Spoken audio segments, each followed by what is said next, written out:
민수기 22장 15절에서 30절의 말씀을 우리 한 절씩 교독하시겠습니다.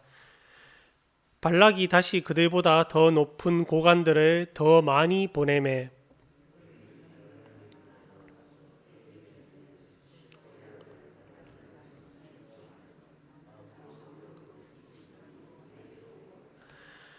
내가 그대를 높여 크게 존귀하게 하고 그대가 내게 말하는 것은 무엇이든지 시행하리니 청하건대 와서 나를 위하여 이 백성을 저주하라 하시더이다.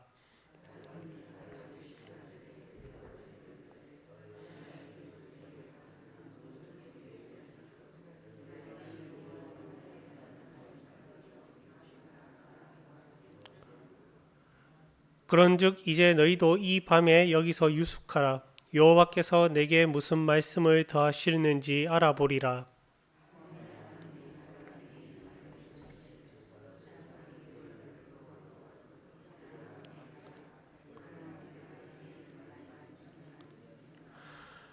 발람이 아침에 일어나서 자기 나귀의 안장을 지우고 모압 고관들과 함께 가니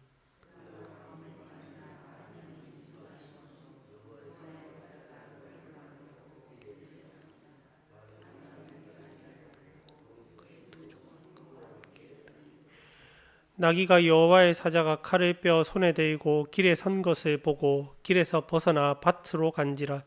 발람이 나귀를 길로 돌이키려고 채찍질하니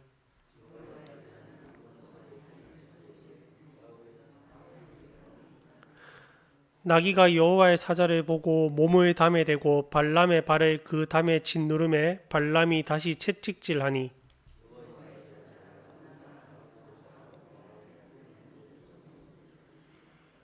나귀가 여호와의 사자를 보고 발람 밑에 엎드리니 발람이 노하여 자기 지팡이로 나귀를 때리는지라.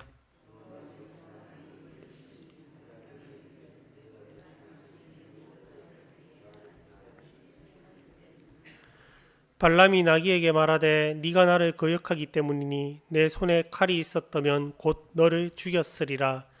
나귀가 발람에게 이르되 나는 당신이 오늘까지 당신의 일생 동안 탄 나귀가 아니냐. 내가 언제 당신에게 이같이 하는 버릇이 있었더냐. 그가 말하되 없었느니라. 아멘. 오늘 본문 말씀은 이제 발람을 부르기 위해 다시 고관들을 보내어 설득하는 장면으로 시작되고 있습니다. 발람은 이제 발락의 제안을 거절했습니다만 발락은 포기하지 않았습니다. 이스라엘 백성들의 수는 많았고 너무 강대해 보였습니다.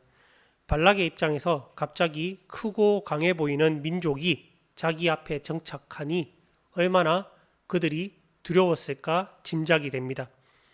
자기 앞마당에 진을 친 이스라엘 백성들 때문에 발락은 두려워하였고 또 번민하였고 신적인 권능을 빌어서라도 이 문제를 해결하고자 했습니다.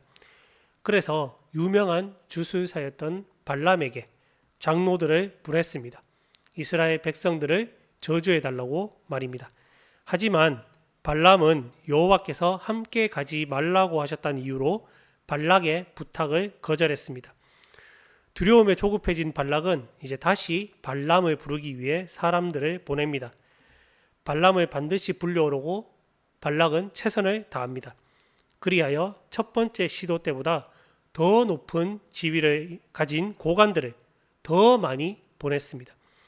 그리고 발람에게 파격적인 제안을 합니다. 첫 번째 시도 때는 이제 복채 수준의 대가를 약속했지만 이번에는 복채 정도가 아니라 발람에 대한 파격적인 예우와 함께 원하는 것은 무엇이든지 들어주겠다는 조건을 제시합니다. 16절에 보시면 이제 아무 것에도 끄리끼지 말고 내게로 오라 라고 발락이 말을 하고 있습니다. 이 말은 그 어떤 것도 발락 자신에게 오는데 방해물이 되지 못하도록 하라는 뜻입니다. 발락이 드러내놓고 하고 있지는 않지만은 그 어떤 것도 라는 말에는 하나님이 너를 막으시더라도 거기에 거리끼지 말고 자기에게 오라는 뜻이 숨어 있습니다. 네가 하나님의 뜻을 거역하고 내게로 오면 내가 모든 것을 주겠다 라고 하는 이 장면에서 자기에게 무릎 꿇고 절하면 천하의 모든 것을 주겠다며 예수님을 시험하는 사탄의 모습이 엿보입니다. 예수님께서는 그 사탄의 시험을 말씀으로 물리치셨습니다. 발락 역시 이제 하나님을 거역하며 자신에게 복종하면 원하는 모든 것을 주겠다면서 지금 발람을 유혹하고 있습니다. 발람 역시 이 유혹에 대해 하나님의 말씀으로 이겨내야 했습니다. 발람은 발락의 제안을 다시 한번 거절했습니다. 발람은 하나님의 말씀을 벗어나거나 넘어서 범죄하지 않겠다고 말합니다. 그러나 발람의 이 말은 진심이 아니었습니다. 발람의 말이 진심이 아니었음은 우리가 19절에서 확인할 수 있습니다. 19절에서 발람은 발락의 사신들이 하루 더 머무를 것을 권합니다. 하나님께서 내게 무슨 말씀을 더 하시는지 알아보겠다고 말합니다. 사실 무슨 말씀을 더 하시는지 알아볼 것도 없습니다. 하나님께서는 발락에게 가는 것을 허락하지 않는다고 아주 분명하게 말씀하셨기 때문입니다. 하나님은 발람에게 이스라엘을 저주하지 말라고 그 뜻을 다른 해석의 여지 없이 명징하게 보여주셨습니다. 하지만 발람은 발락이 보낸 고관들에게 하루 더 머무를 것을 권합니다.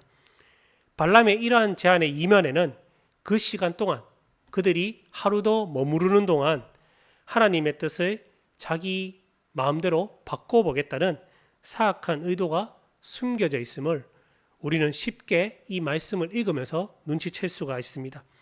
발람은 재물과 건세를 준다는 발락의 유혹에 흔들렸습니다.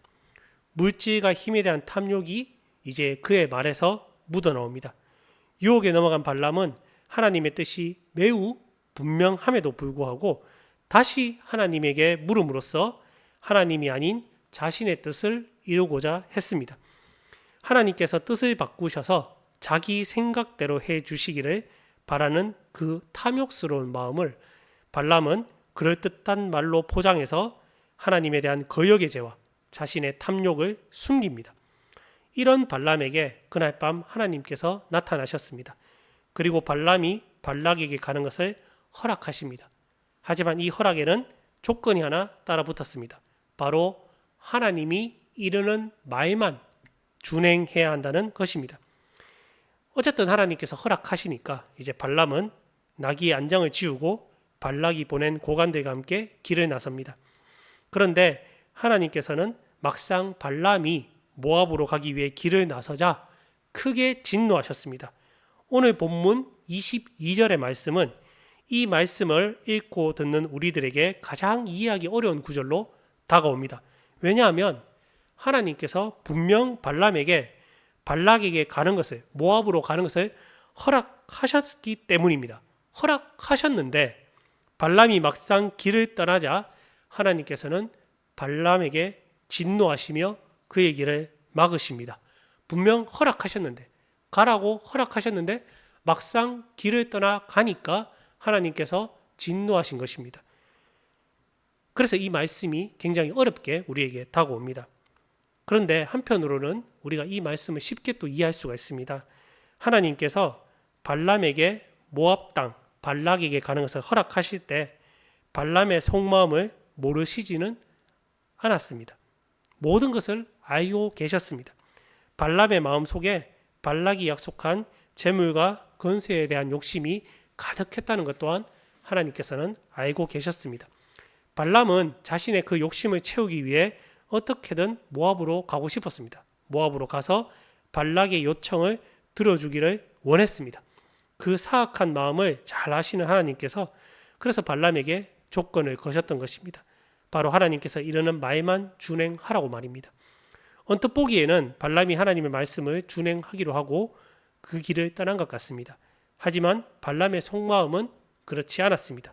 그는 발락의 요구대로 이스라엘을 저주하여 많은 재물과 건세를 얻으려는 욕심으로 가득 찼습니다.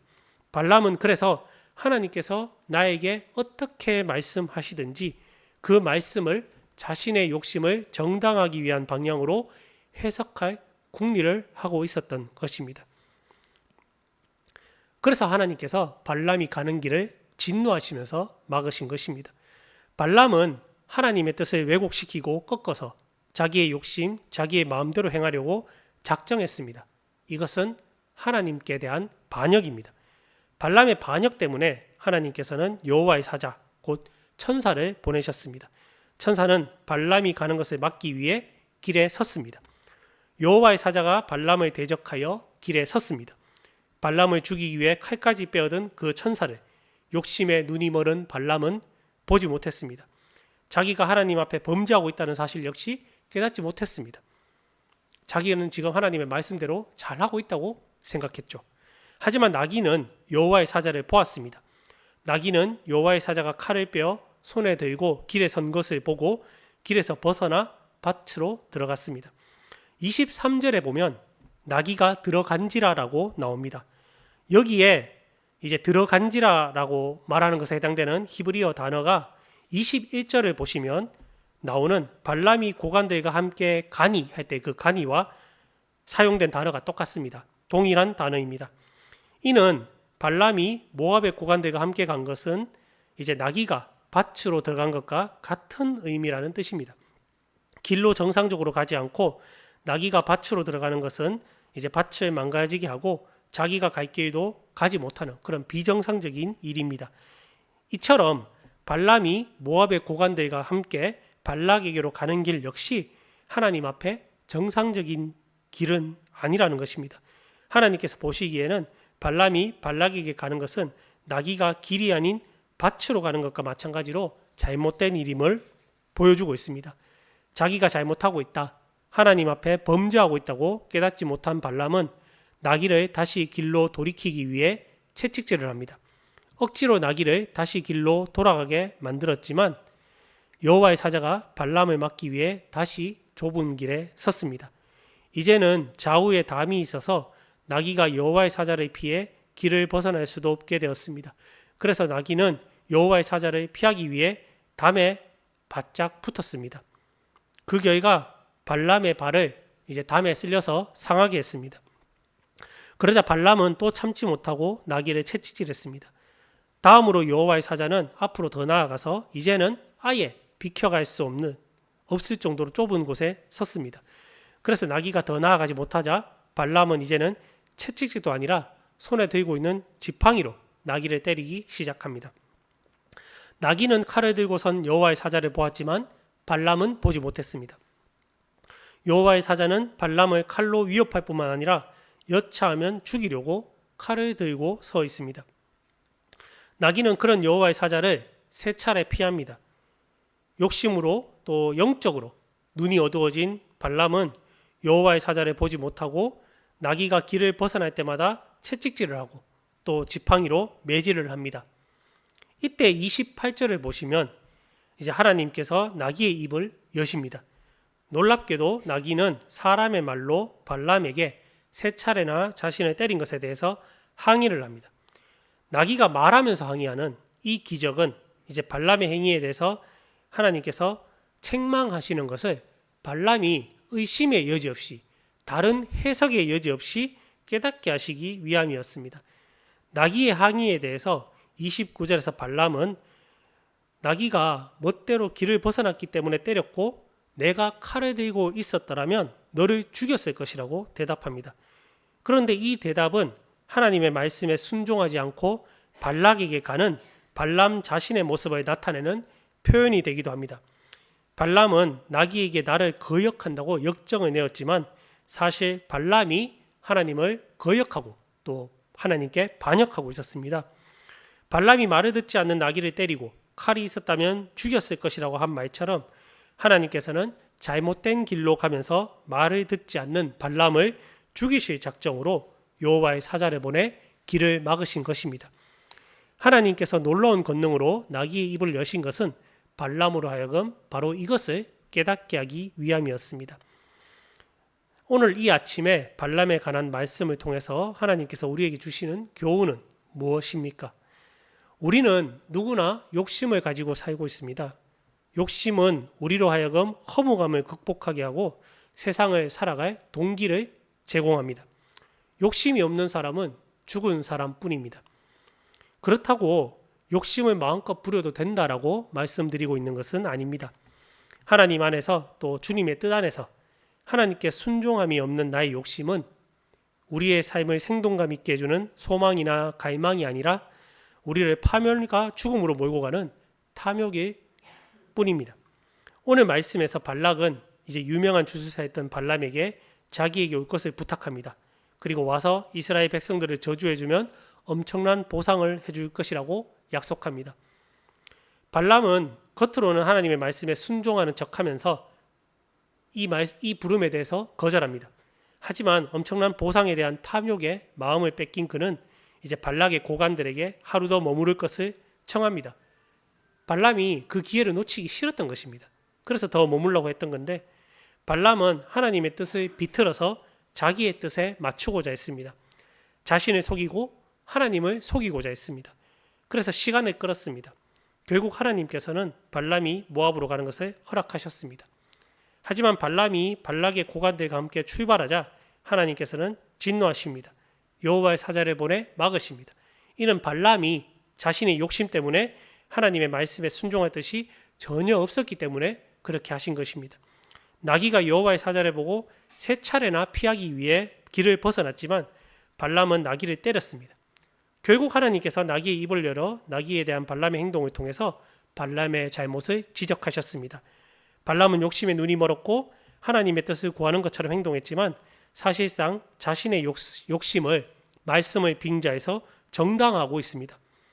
모압으로 길을 나서면서도 발람은 자기가 하나님의 명령에 따른다고 생각했을 것입니다. 그래서 나귀가 여호와의 사자를 보고 가는 길을 멈춤에도 발람은 모압으로 가고자 끝까지 고집을 부렸습니다. 이게 다 발람 그 자신의 탐욕, 욕심 때문입니다. 욕심은 사람의 눈을 멀게 하고 하나님의 뜻을 분별하지 못하게 만듭니다.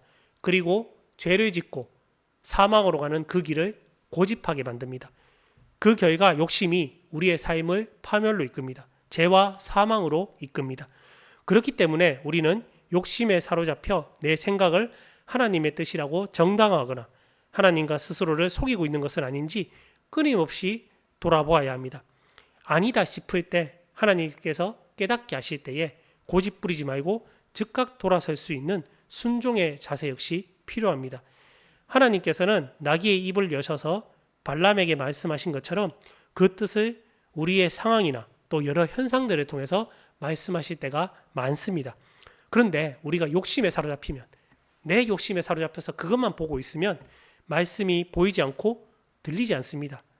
내 생각으로 강하게 사로잡히기 때문입니다. 우리가 우리의 욕심을 내려놓아야 하나님의 뜻 또 하나님의 말씀을 온전히 들을 수 있습니다. 그리고 그 말씀에 우리가 온전히 순종할 수 있습니다. 욕심 때문에 하나님과 나 자신을 속여서는 안 됩니다. 그러므로 우리는 하나님 앞에 또 사람 앞에 정직해야 합니다.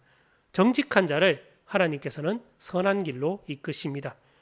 욕심을 내려놓고 주의 뜻을 온전하게 살필 때 우리는 여호와의 사자가 칼을 들고 심판하기 위해 기다리는 그 죽음의 길이 아니라 생명의 길, 의의 길을 걸을 수가 있습니다. 오늘 하루도 우리 함께 내 욕심을 내려놓고 또 기도 가운데 하나님의 뜻을 온전히 분별하여 하나님께서 이끄시는 의의 길, 또 선한 길, 영원한 생명의 길을 함께 걸어가는 저와 여러분 다 되시기를 바랍니다. 기도합시다. 하나님 아버지, 우리가 욕심을 내려놓고 하나님 앞에 정직하게 하소서. 하나님의 뜻을 온전히 알게 하시고 순종하게 하소서. 발람처럼 욕심에 눈이 멀어 심판의 길, 죽음의 길로 가는 것이 아니라 의의 길, 영원한 생명의 길로 가게 하소서. 우리 주 예수 그리스도의 이름으로 기도드리나이다. 아멘.